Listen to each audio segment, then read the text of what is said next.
$500,000 will make any racer test the edge of reason.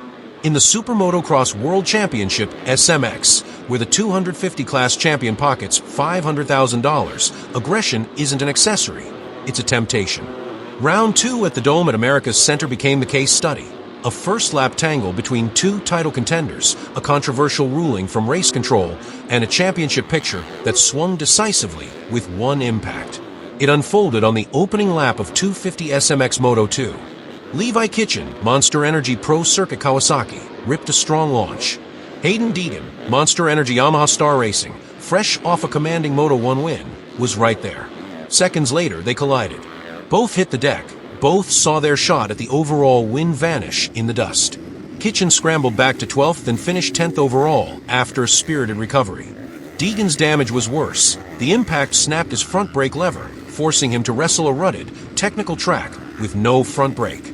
He could do no better than 14th, turning a 1-14 scoreline into 6th overall, and more consequentially, handing away control of the points race. Race control labeled Kitchen's riding aggressive and reckless for the incident, then issued most limited sanction available, a written warning with no points or time penalty. The rationale was simple. First offense, therefore leniency, but the signal was unmistakable. With a title on the line, officials are watching risky maneuvers closely, even if the initial strike stops short of a dock. As the official statement summarized, Levi Kitchen will be penalized for aggressive or reckless riding for the incident with Hayden Deegan during the second race.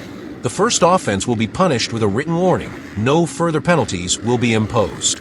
Kitchen, for his part, didn't hide the calculus behind the move. There's a lot of money at stake.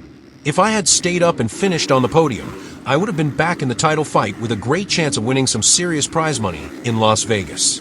Love me or hate me, I only race for myself, he said.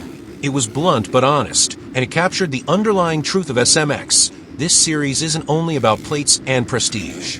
It's also about prize money that changes careers. That reality amplifies risk-taking. Those who hesitate lose.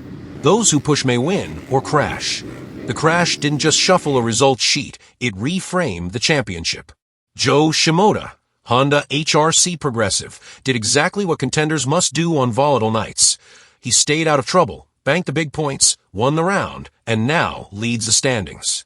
Deegan, the two-time defending champion, who had led the chase into St. Louis, now trails by 10 points, and that deficit is larger than the 9-point gain a win yields over second place at the finale. Translation: even if Deegan wins Las Vegas, it doesn't guarantee the title if Shimoda finishes directly behind him. The money line grows bolder under the neon. The finale will be decided by cool heads, clean decisions, and the nerve to choose the right risk at the right moment. St. Louis also clarified the human cost of that razor's edge.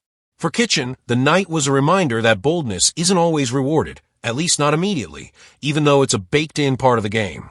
For Deegan, it was a gut-check setback in a title defense that had looked unflappable just one moto earlier.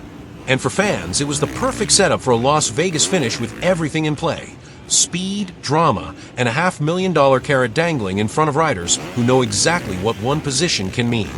In the end, the St. Louis storyline is simple and brutal. Money raised the stakes. Pressure compressed the margin. One first-lap decision flipped a championship.